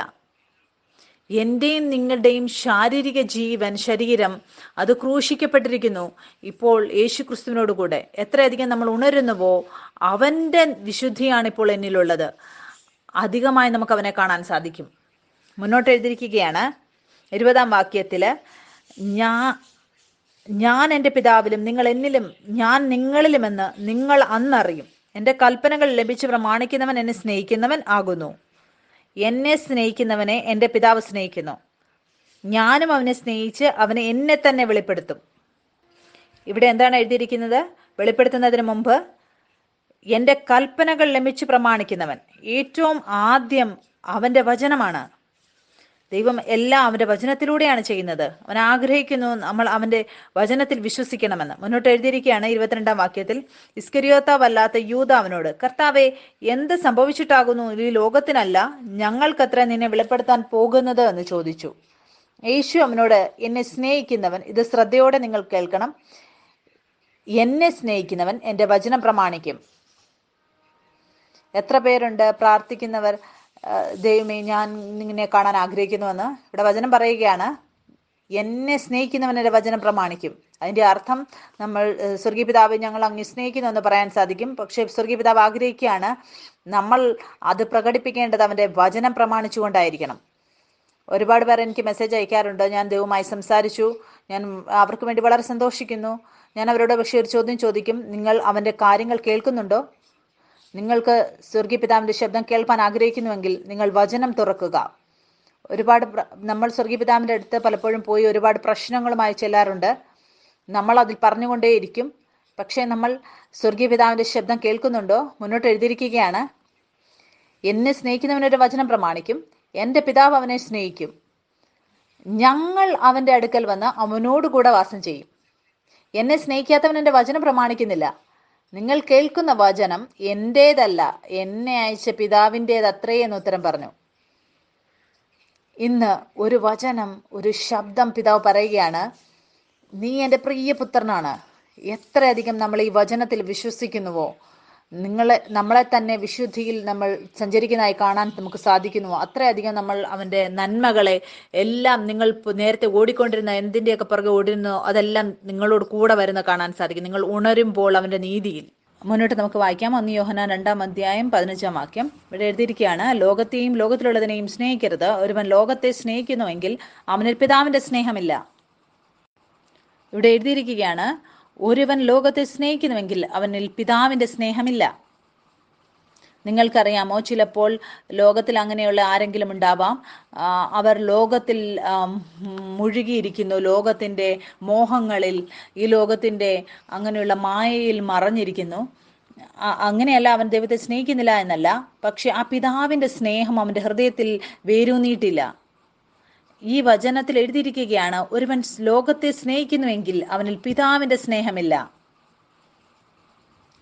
ആർക്കെങ്കിലും ലോകത്തിന്റെ സ്നേഹത്തിൽ നിന്ന് പുറത്തു വരണമെങ്കിൽ അവരുടെ അകത്തുള്ള പിതാവിന്റെ സ്നേഹം ഉണർത്തേണ്ടത് വളരെ ആവശ്യമാണ്. മുന്നോട്ട് വചനത്തിൽ എഴുതിയിരിക്കുകയാണ് 16 വാക്യത്തിൽ, ഈ ലോകത്തിലുള്ളതെല്ലാം, അതായത് ജഡത്മോഹം, ഈ എല്ലാം ശരീരത്തിലെ ആളുകൾ പ്രാപിക്കാൻ ആഗ്രഹിക്കുന്നത്, കൺമോഹം, കണ്ണ് കാണുന്നത്, ജീവനത്തിൻ്റെ പ്രതാപം, എല്ലാം ഈ ലോകത്ത് കാണുന്നത് അതൊരു തിരിച്ചറിവ് നിങ്ങൾക്ക് തരാൻ ആഗ്രഹിക്കുകയാണ്. എഴുതിയിരിക്കുകയാണ്, ഇങ്ങനെ ലോകത്തിലുള്ളതെല്ലാം പിതാവിൽ നിന്നല്ല, ലോകത്തിൽ നിന്നത്രയാകുന്നു. നിങ്ങൾക്കറിയാമോ, ഞാൻ അങ്ങനെ ഒരു സ്ഥലത്താണ്. ഇവിടെ ഒരുപാട് ധനം എനിക്ക് സമ്പാദിക്കാൻ സാധിക്കും, പക്ഷേ ഇതിൽ ഉണരേണ്ടത് വളരെ ആവശ്യമാണ്. ഞാൻ എന്നെ തന്നെ എപ്പോഴും ഓർമ്മപ്പെടുത്തും, ഞാനല്ല പൈസയെ സേവിക്കുന്നത്, സമ്പത്താണ് എന്നെ സേവിക്കുന്നത്. അതുകൊണ്ടാണ് നമ്മൾ ദശാംശവും നൽകുന്നത്, ഇത് അറിയിക്കാൻ വേണ്ടി. നമ്മൾ ധനത്തെ അല്ല സേവിക്കുന്നത്, ധനം നമ്മളെയാണ് സേവിക്കുന്നത്. ഒരുപാട് പൈസയുടെ കാര്യങ്ങളുണ്ട്, പൈസയിലൂടെ നമുക്ക് സാധിക്കുന്നത്. നമ്മുടെ മേളിൽ പൈസ, പക്ഷേ ഈ കാര്യത്തിൽ ഉണരേണ്ടത് വളരെ ആവശ്യമാണ്. ഞാൻ എന്നെ തന്നെ എപ്പോഴും ഓർമ്മപ്പെടുത്താറുണ്ട്, ഞാനല്ല ധനത്തിനെ സേവിക്കുന്നത്, ധനമാണ് എന്നെ സേവിക്കുന്നത്. അതുകൊണ്ടാണ് നമ്മൾ ദശാംശവും കൊടുക്കുന്നത്, ഇത് അറിയിക്കാൻ വേണ്ടി. നമ്മൾ ധനത്തെ സേവിക്കുന്നില്ല, ധനമാണ് എന്നെ സേവിക്കുന്നത്. ഒരുപാട് ആവശ്യങ്ങളുണ്ട് ധനത്തിലൂടെ പൂർത്തീകരിക്കപ്പെടുന്നത്, പക്ഷെ ധനമല്ല നമ്മുടെ മുകളിൽ വാഴുന്നത്, നമ്മളാണ് ധനത്തിന് മുകളിൽ വാഴുന്നത്. നിങ്ങൾക്കറിയാമോ, നമ്മുടെ ജീവിതത്തിൽ പിതാവ് ഒരു ഉദ്ദേശം വെച്ചിട്ടുണ്ട്. ഞാൻ ബിലബഡ് ചർച്ചിൽ ആയിരിക്കുന്നത് പോലെ എനിക്കൊരു ഉദ്ദേശമുണ്ട്. എല്ലാ കാര്യങ്ങളും ഞാൻ ചെയ്യുന്നത് ഈ സ്ഥലത്ത് ഞാൻ എന്നെ തന്നെ വേർപാടിൽ നിർത്തിക്കൊണ്ടാണ്. നിങ്ങൾക്കറിയാമോ, ഒരുപാട് ജന്മദിവസങ്ങൾ സഭയിൽ ഉണ്ടാവാറുണ്ട്, നമ്മളെ വിളിക്കാറുണ്ട്. എവിടെ നമ്മൾ പോയാലും എൻ്റെ ചിന്ത ഇങ്ങനെയാണ്, വചനത്തിലൂടെ നമ്മളെ തന്നെ വേർപാടിൽ ആക്കിയിരിക്കുകയാണ്. നമ്മൾ അറിയുന്നു നമ്മൾ ഈ ലോകത്തിലാണ്, പക്ഷേ നമ്മൾ ഈ ലോകത്തിലുള്ളവരല്ല. മുന്നോട്ട് എഴുതിയിരിക്കുകയാണ്, ലോകവും അതിൻ്റെ മോഹവും ഒഴിഞ്ഞു പോകുന്നു, ദൈവേഷ്ടം ചെയ്യുന്നവനോ എന്നേക്കും ഇരിക്കുന്നു. മുന്നോട്ട് നമുക്ക് വായിക്കാം. എബ്രായർ അതിൻ്റെ 12-ാം അധ്യായം അതിൻ്റെ 5-ാം വാക്യം മുതൽ ഇവിടെ എഴുതിയിരിക്കുകയാണ്, മകനെ, കർത്താവിൻ്റെ ശിക്ഷ നിരസിക്കരുത്, അവൻ ശാസിക്കുമ്പോൾ മുഷിയുകയും അരുത്.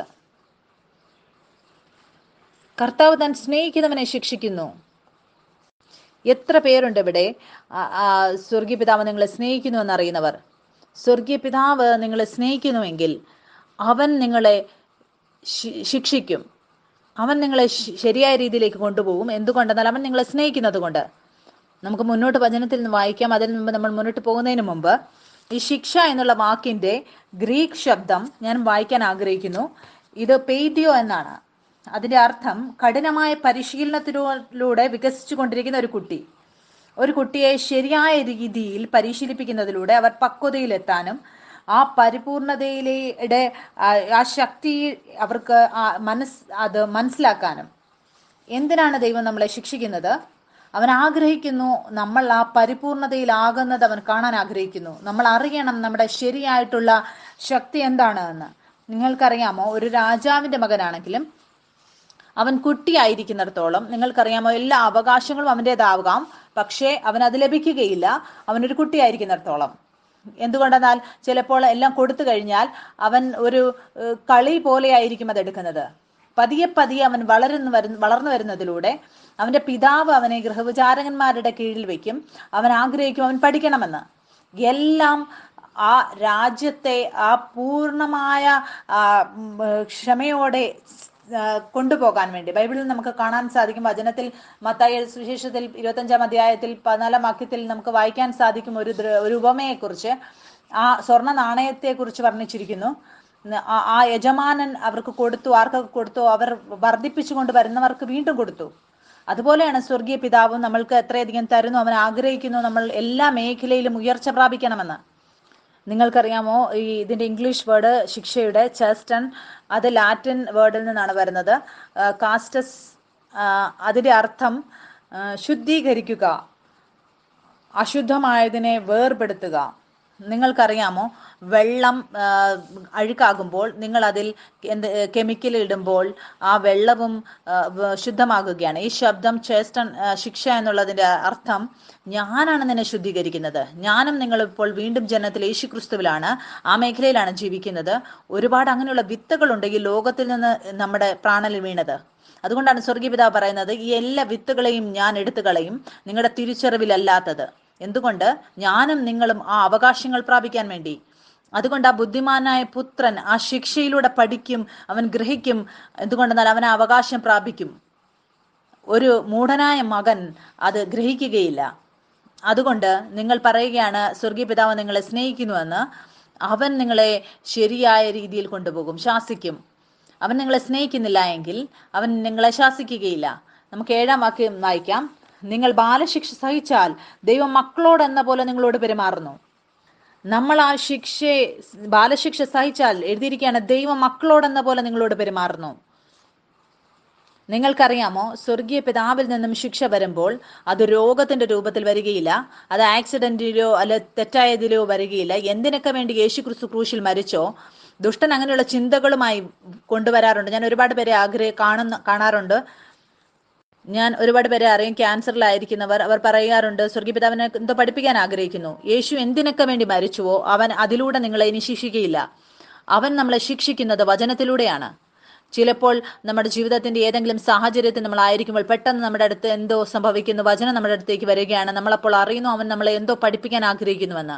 നിങ്ങൾക്കറിയാമോ, ഞാൻ ഒരു പ്രാവശ്യം ജോലി ചെയ്തുകൊണ്ടിരുന്നപ്പോൾ പലപ്പോഴും എന്താണ് സംഭവിക്കുന്നത്, പ്രൊഡക്ഷൻ ഹൗസും ചാനൽ ഹൗസും ഉണ്ട്. അത് രണ്ടാണ്. എനിക്ക് പൈസ ലഭിക്കുന്നത് അത് ചാനൽ ഹൗസിൽ നിന്നും പ്രൊഡക്ഷൻ ഹൗസിൽ വന്നിട്ട് അവിടെ നിന്നാണ് എനിക്ക് ലഭിക്കുന്നത്. ഞാൻ കുറച്ച് ദിവസങ്ങളായിട്ട് ഒരു ജോലി ചെയ്തുകൊണ്ടിരിക്കുകയായിരുന്നു. അതിൻ്റെ പൈസ നേരത്തെ തന്നെ നിർണയിച്ചിരിക്കുന്നതാണ് ചാനൽ ഹൗസിലൂടെ. പക്ഷേ ഈ പ്രൊഡക്ഷൻ ഹൗസ് ഇടയ്ക്ക് വരുന്നത്, അവർ പറഞ്ഞു നിങ്ങളുടെ പൈസ ഇത്രയാണ് എന്ന്. ഞാൻ അതിൽ ഒരു എപ്പിസോഡ് ചെയ്തിട്ടില്ലായിരുന്നു. ആ ചാനൽ ഹൗസിൽ നിന്ന് എൻ്റെ പേരിൽ നേരത്തെ നിർണയിച്ചതാണ്. പക്ഷേ എനിക്ക് ആ പൈസ ലഭിച്ചപ്പോൾ എനിക്ക് മനസ്സിലായി ഒരെണ്ണം ഞാൻ ചെയ്തിട്ടില്ല.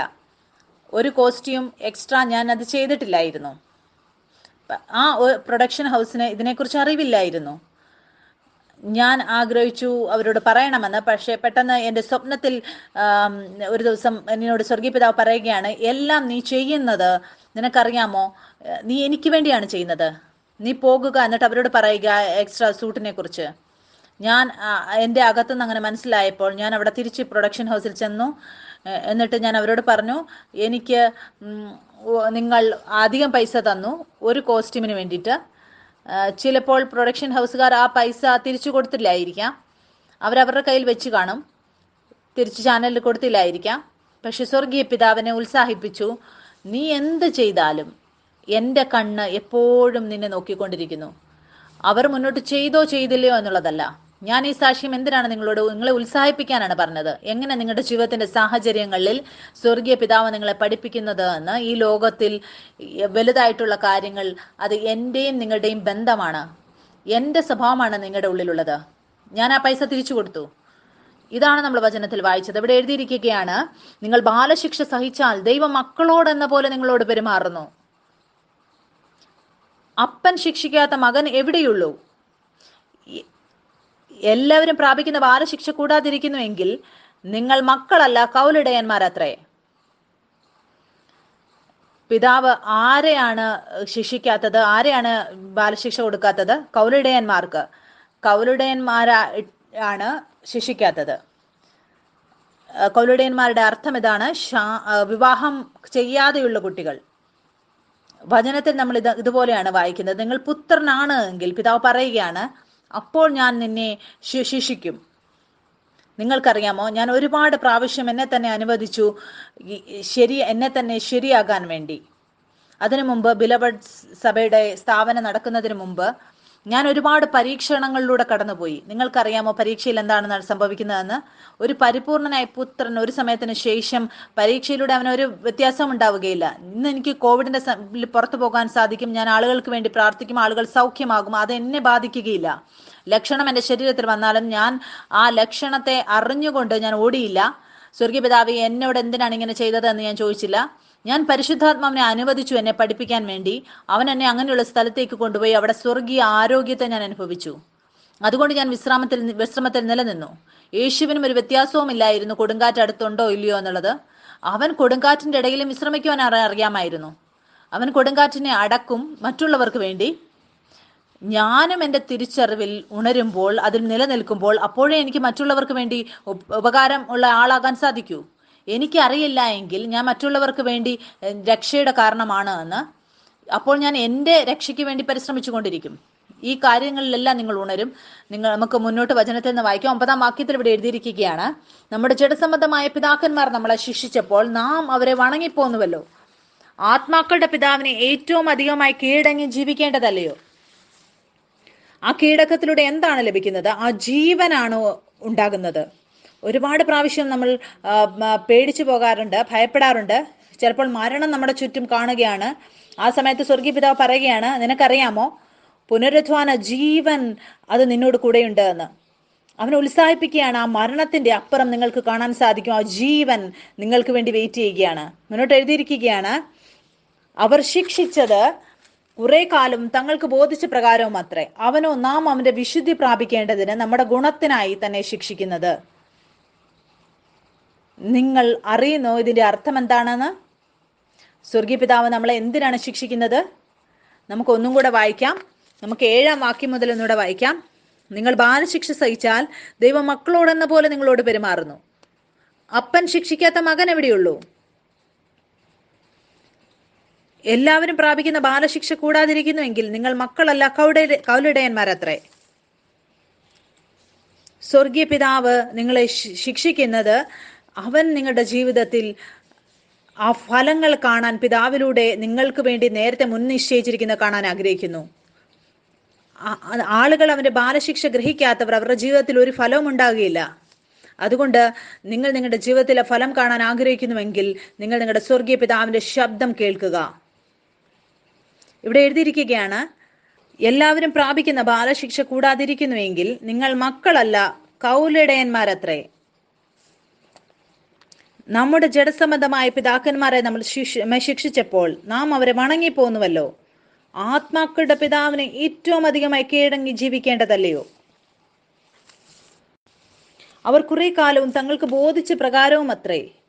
അവനോ നാം അവന്റെ വിശുദ്ധി പ്രാപിക്കേണ്ടതിന് നമ്മുടെ ഗുണത്തിനായി തന്നെ ശിക്ഷിക്കുന്നത്. നിങ്ങൾക്കറിയാമോ, ഈ വിശുദ്ധി അതിന്റെ അർത്ഥം വേർപെടുത്തിയത് അറിഞ്ഞുകൊണ്ട് നമ്മൾ നിങ്ങൾക്കറിയാമോ, ഈ വിശുദ്ധിയുടെ അർത്ഥം നമ്മൾ അറിഞ്ഞുകൊണ്ട്, നമ്മൾ സ്വർഗജാതിയാണെന്ന് അറിഞ്ഞുകൊണ്ട് വേർപെട്ടിരിക്കുക എന്നുള്ളതാണ്. ഇതിന്റെ അർത്ഥം സ്വർഗീയ പിതാവ് പറയുകയാണ്, നിങ്ങളെ ആ മേഖലകളിൽ ശരിയാക്കും. ഏത് മേഖലകളിലാണോ ഇതുവരെ നിങ്ങൾ നിങ്ങളെ തന്നെ ഒരു പുത്രനായി കണ്ടിട്ടില്ലാത്തത്. പലപ്പോഴും നമുക്കങ്ങനെ തോന്നും, എന്തുകൊണ്ടാണ് ഇങ്ങനെ സംഭവിക്കുന്നത്? എന്തുകൊണ്ടെന്നാൽ ഒരുപാട് ലോകത്തിന്റെ അങ്ങനെയുള്ള അംശങ്ങൾ ഇപ്പോഴും നമ്മുടെ പ്രാണനിൽ ഇപ്പോഴും വാഴുന്നുണ്ട്. എത്രയധികം നമ്മൾ പിതാവിനെ നമ്മളെ ശരിയാക്കാൻ അനുവദിക്കുന്നുവോ ആ എല്ലാ വിത്തുകളും ലോകത്തിന്റെ നിന്ന് പുറത്തുള്ളത് ബൈബിളിൽ എഴുതിയിരിക്കുകയാണ്, നമ്മൾ അവന്റെ വിശുദ്ധി, അവന്റെ സ്വഭാവത്തിൽ നമ്മൾ ഭാഗവാക്കാകുവാനിടയാകും. ഞാൻ എൻ്റെ ജീവിതത്തിലും കാണുവാനിടയായി. ഈ രോഗം വരാൻ ശ്രമിച്ചപ്പോൾ ഞാൻ എന്നെ തന്നെ ആ സ്വർഗീയ ആരോഗ്യത്തിൽ നിലനിൽക്കുന്നതായി കണ്ടു. നിങ്ങൾക്കറിയാമോ, ധനമല്ല സ്വർഗീയ ദൈവ മക്കളെ ധനികരാക്കുന്നത്. സ്വർഗീയ പിതാവിന് സ്വർഗത്തിൽ എല്ലാം ഉണ്ട്, എല്ലാ ധനവും സമ്പത്തും. അതിലൂടെ അല്ല അവന് തിരിച്ചറിവ് ലഭിക്കുന്നത്. നിങ്ങൾക്കറിയാമോ, സ്വർഗീയ പിതാവ് പറയുകയാണ്, ഞാനാകുന്നവൻ ഞാനാകുന്നു. ഏറ്റവും ആദ്യം തിരിച്ചറിവ് നമ്മുടെ അടുത്ത് വരുന്നത്, തിരിച്ചറിവാണ് വരുന്നത്. ബാക്കിയെല്ലാം അതിനോട് കൂടെ കൂടുന്നു. നിങ്ങൾക്കറിയാമോ, ഇന്ന് നിങ്ങൾ വിശ്വസിക്കുകയാണ് നിങ്ങൾ ധനികനാണ് എന്ന്. പിന്നെ നിങ്ങൾക്ക് കാണാൻ സാധിക്കും എല്ലാ അവകാശങ്ങളും അത് നിങ്ങളോട് കൂടെ വന്നു ചേരുവാനിടയാകും. നിങ്ങൾക്ക് മനസ്സിലാകുന്നു എന്ന് കരുതുന്നു. അതുകൊണ്ട് ഏറ്റവും ആദ്യം വരുന്നത് അത് നമ്മുടെ തിരിച്ചറിവാണ്. മുന്നോട്ട് എഴുതിയിരിക്കുകയാണ്, ഏത് ശിക്ഷയും തൽക്കാലം സന്തോഷകരമല്ല, ദുഃഖകരമത്രേ എന്ന് തോന്നും. നമുക്ക് വീണ്ടും വായിക്കാം. ഏത് ശിക്ഷയും തൽക്കാലം സന്തോഷകരമല്ല, ദുഃഖകരമത്രേ എന്ന് തോന്നും. പിന്നത്തേതിലോ അതിനാൽ അഭ്യാസം വന്നവർക്ക്, വചനത്തിൽ എഴുതിയിരിക്കുകയാണ്, പിന്നത്തേതിലോ അതിനാൽ അഭ്യാസം വന്നവർക്ക് നീതി എന്ന സമാധാന ഫലം ലഭിക്കും.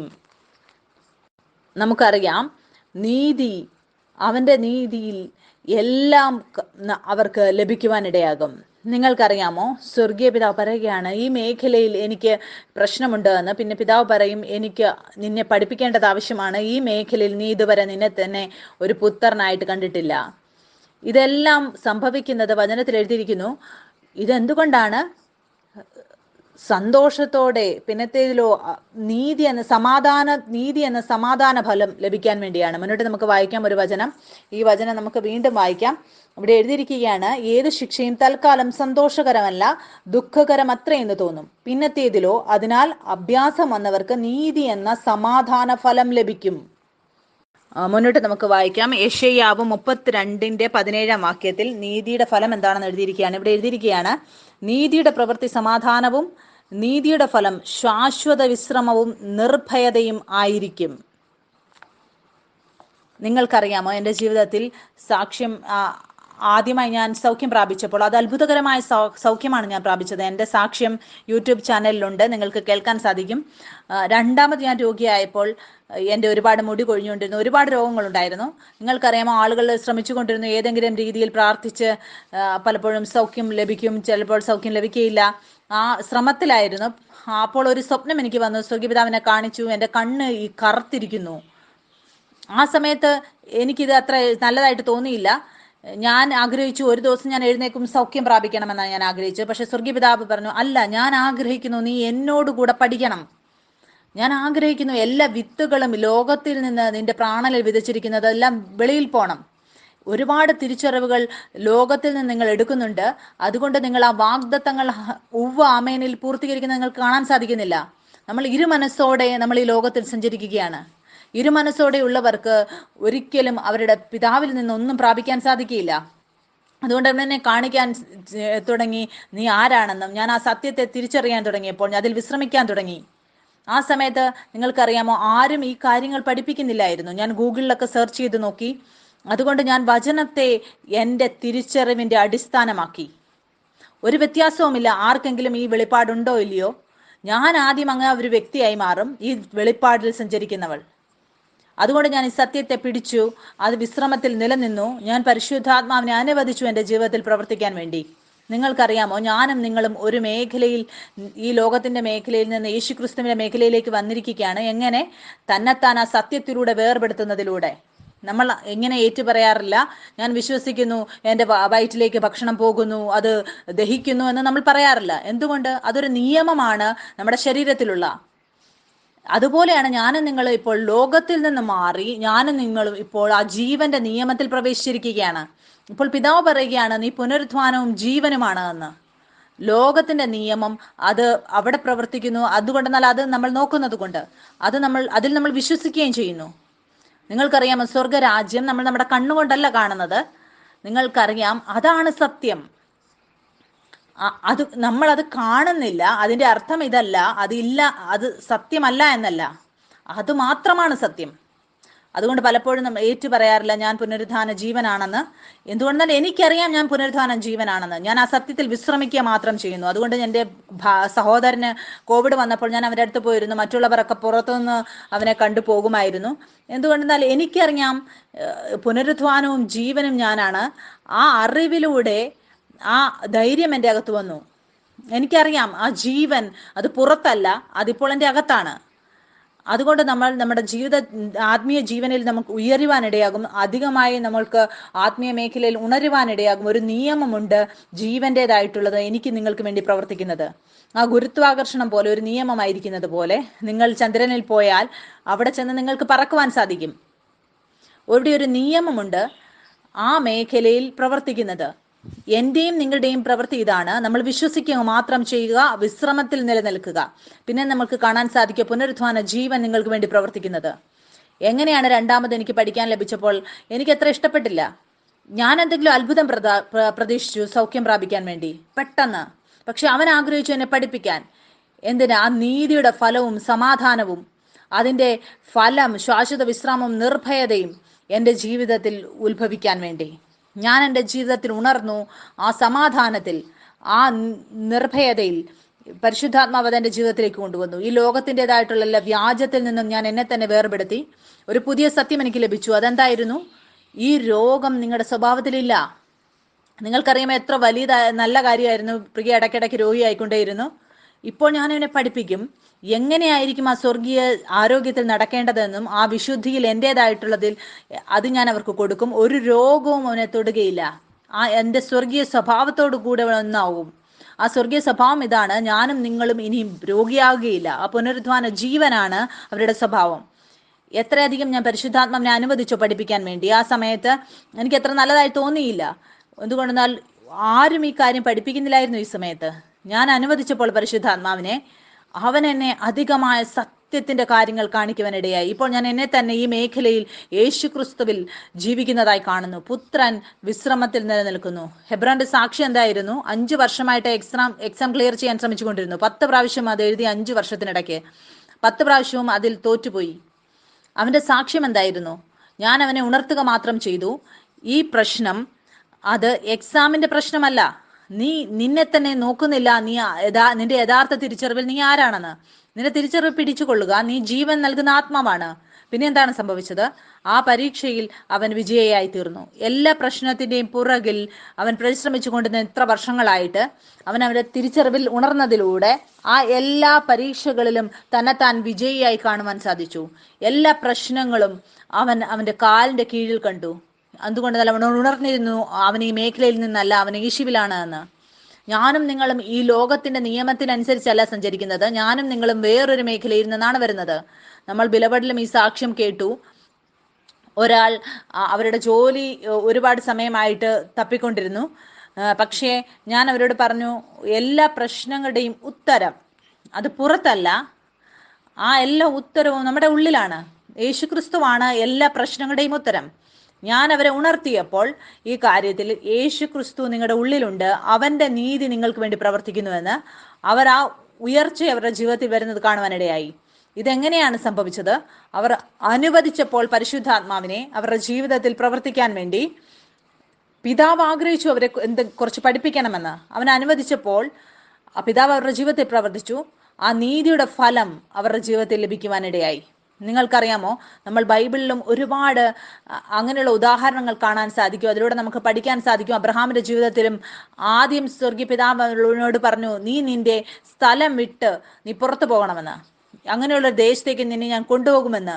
അവിടെ അബ്രഹാം ഇത് പറഞ്ഞില്ല, ആദ്യം എന്നെ കാണിക്ക് സ്വർഗീയ പിതാവ്, പിന്നെ ഞാൻ പോകാമെന്ന്. അവൻ ആ വാക്ക് കേട്ട് പുറപ്പെടുകയാണ്. പിന്നെ അടുത്ത കാര്യം സ്വർഗീയ പിതാവിനെ കാണിക്കാൻ തുടങ്ങി. എപ്പോഴും ആദ്യത്തെ കാര്യം കാണുമ്പോൾ നിങ്ങൾ അനുസരണമുള്ളവനാണോ എന്നാണ് അവൻ നോക്കും. പിന്നെ അടുത്ത കാര്യം കാണിക്കും.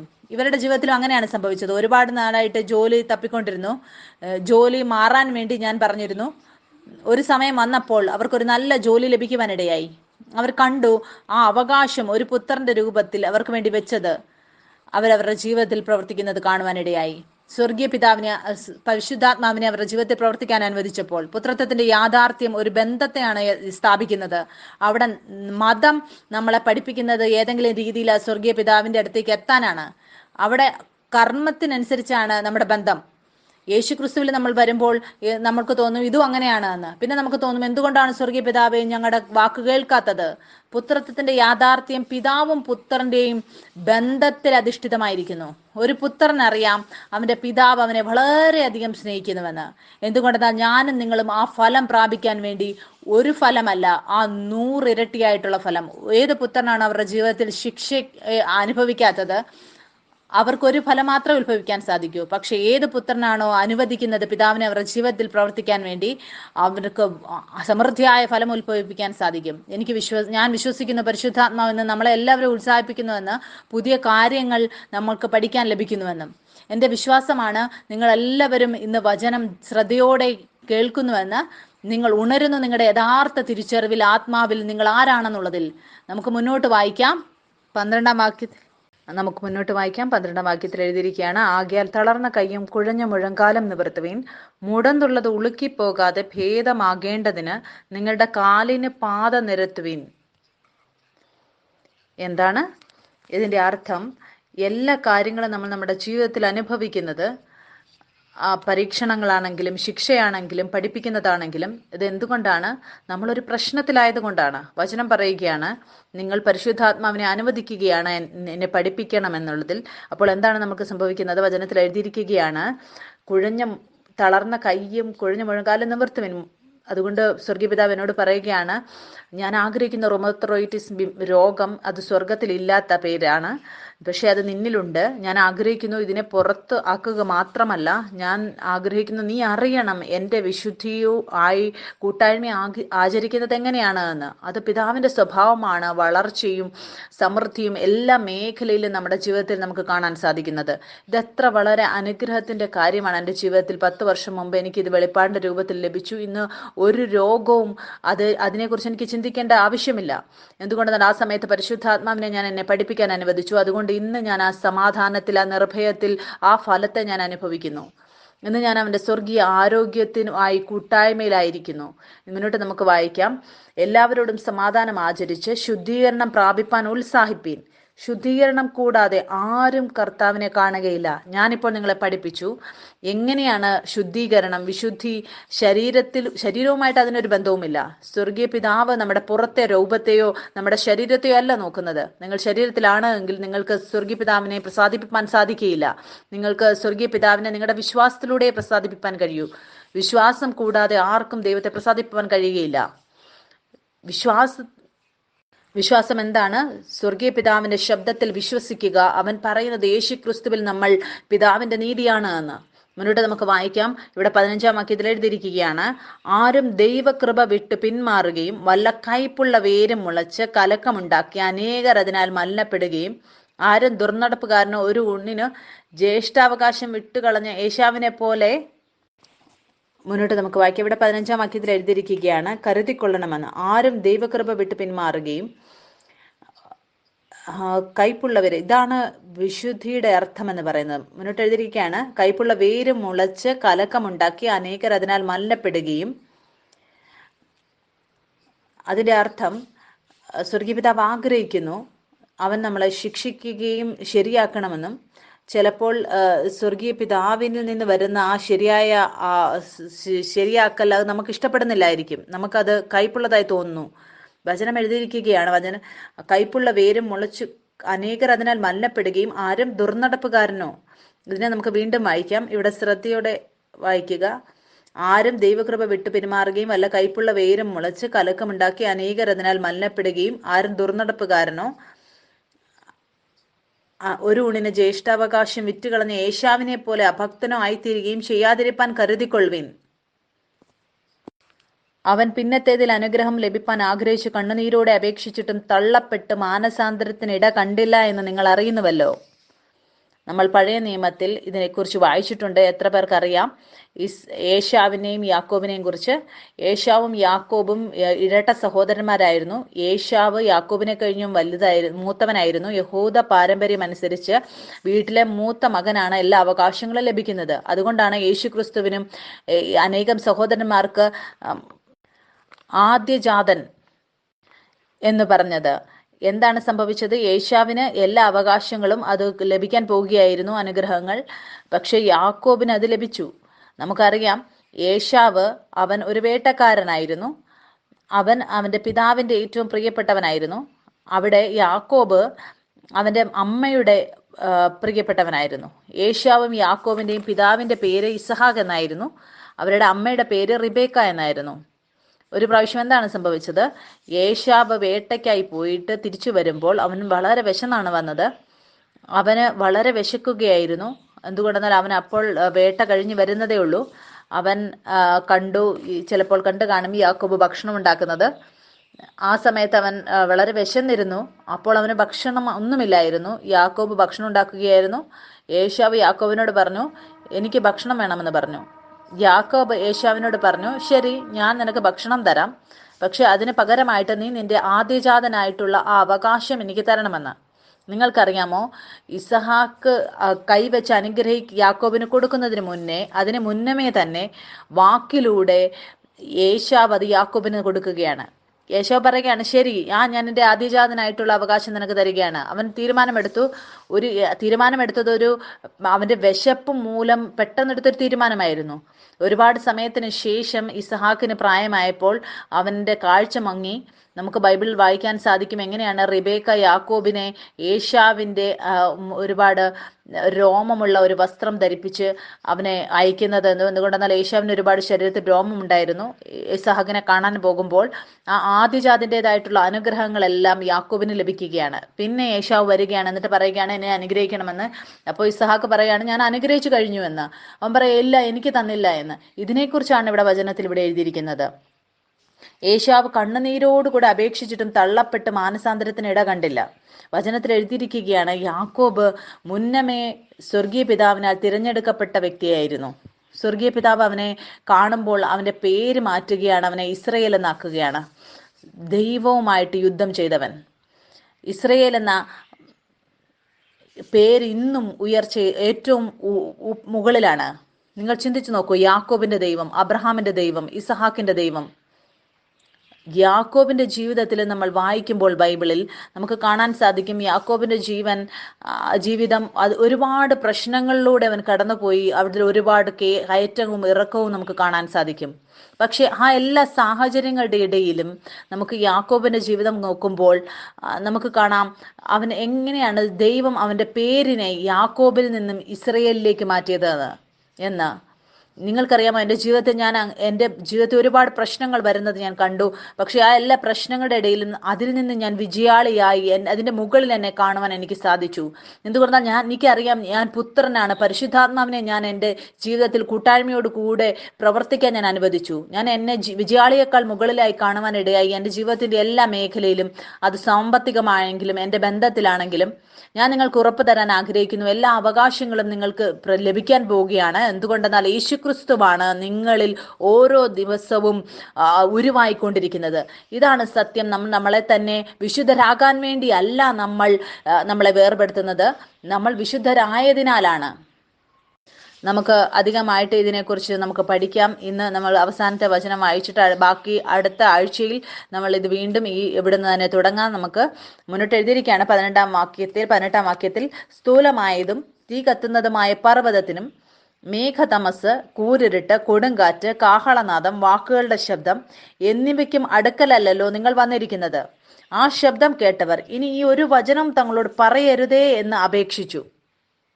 എന്തുകൊണ്ടെന്നാൽ അവർക്ക് അത് സഹിക്കാൻ കഴിയുന്നതിലും അപ്പുറമായിരുന്നു.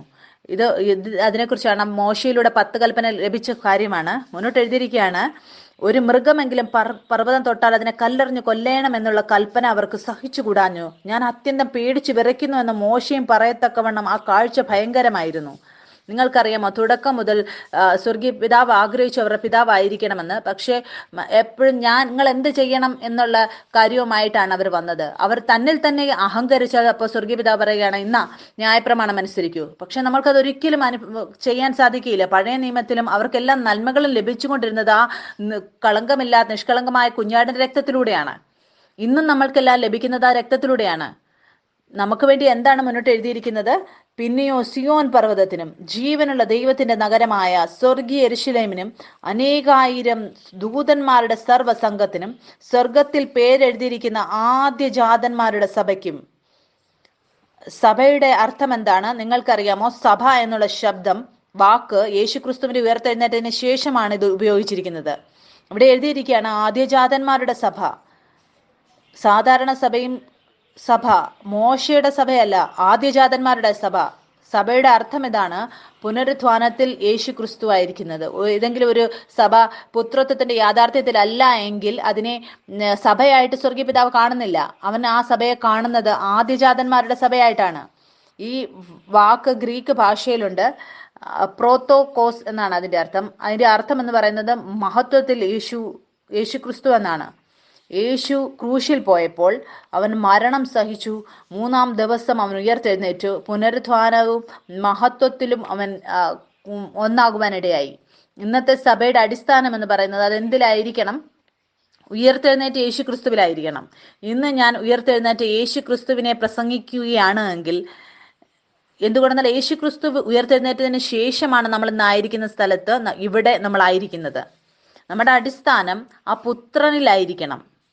ഇതാണ് സ്വർഗീയ പിതാവ് സഭയുടെ ശരിയായ രീതിയിലുള്ള അർത്ഥം പറയുന്നത്. ആദ്യജാതന്മാരുടെ സഭ. ആരാണ് ആ പുനരുത്ഥാനത്തിൽ ആദ്യജാതനായി എണ്ണപ്പെട്ടത്? അത് യേശു ക്രിസ്തുവാണ്. ഞാനും നിങ്ങളും എണ്ണപ്പെട്ടു ആ ആദ്യജാതന്മാരുടെ കൂടെയുള്ള അനേക സഹോദരന്മാരുടെ കൂടെ. അതിന്റെ അർത്ഥം ഇതാണ്, നിങ്ങൾ സഭയാണ് എങ്കിൽ എൻ്റെ വിശ്വാസം ഇതാണ്, നിങ്ങൾ പുനരുത്ഥാനവും ജീവനിലൂടെ ഉയർത്തെഴുന്നേറ്റ് യേശു ക്രിസ്തുവിനെ കുറിച്ച് പ്രസംഗിക്കുന്നു.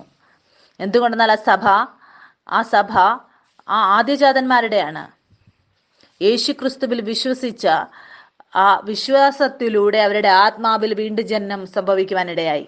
മുന്നോട്ട് എഴുതിയിരിക്കുകയാണ്, ആ ആദ്യജാതന്മാരുടെ സഭയ്ക്കും എല്ലാവരുടെയും ദൈവമായ ന്യായാധിപതിക്കും സിദ്ധന്മാരായ നീതിമാന്മാരുടെ ആത്മാക്കൾക്കും പുതിയ നിയമത്തിന്റെ മധ്യസ്ഥനായ യേശുവിനും ഹാബേലിന്റെ രക്തത്തെക്കാൾ ഗുണകരമായി സംസാരിക്കുന്ന പുണ്യാഹ രക്തത്തിനും അടുക്കലത്രേ നിങ്ങൾ വന്നിരിക്കുന്നത്. നിങ്ങൾക്കറിയാമോ ഹാബേൽ ആരാണ് എന്ന്? പഴയ നിയമത്തിൽ നമുക്ക് വായിക്കാൻ സാധിക്കും. ഉൽപ്പത്തിയിൽ ആദമിന് 2 മക്കളായിരുന്നു, ഹാബേലും കായീനും. കായീൻ അവന്റെ സഹോദരൻ ഹാബേലിനെ കൊന്നുകളഞ്ഞു. വചനത്തിൽ എഴുതിയിരിക്കുകയാണ്, ഹാബേലിന്റെ രക്തം അത് പ്രതികാരത്തിനായി കരയുകയാണ്. ദൈവം കായീനോട് ചോദിക്കുകയാണ്, നീ എന്താണ് ചെയ്തതെന്ന്. അപ്പോൾ അവൻ അതിന്റെ സഹോദരനോട് എന്താണ് ചെയ്തതെന്ന്. അപ്പോൾ അവനത് മറച്ചു പിടിക്കുകയാണ്. കയീൻ ചോദിക്കുകയാണ്, നിനക്ക് എങ്ങനെ മനസ്സിലായി എന്ന് ചോദിക്കുക. അപ്പൊ ദൈവം പറയുകയാണ്, അവന്റെ രക്തം പ്രതികാരത്തിനായി എന്നെ നിലവിളിക്കുന്നുവെന്ന്. ഇന്നും ആ ഹാബേലിന്റെ രക്തമല്ല, ആ യേശുക്രിസ്തുവിന്റെ രക്തമാണ് നിലവിളിക്കുന്നത്, തിരിച്ച് ആ ബന്ധത്തിൽ ഒന്നാകുവാൻ വേണ്ടി.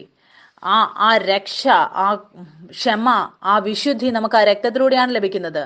നിങ്ങൾക്കറിയാമോ, എന്റെയും നിങ്ങളുടെയും എല്ലാ അവകാശങ്ങളും നമ്മൾക്ക് ലഭിക്കുന്നത് യേശുക്രിസ്തുവിന്റെ രക്തത്തിലൂടെയാണ്. ഒരു കുട്ടി, നിങ്ങൾക്കറിയാമോ, ആ കുട്ടി വിശ്രമത്തിലായിരിക്കാൻ ബന്ധത്തിൽ അതിന് സാധിക്കും. എന്തുകൊണ്ടെന്നല്ല, ബന്ധത്തിൽ അതിനറിയാം അതിനൊരു രക്തത്തിലൂടെയുള്ള ബന്ധമാണ് അതിന്റെ മാതാപിതാക്കളുമായിട്ടുള്ളത് എന്ന്.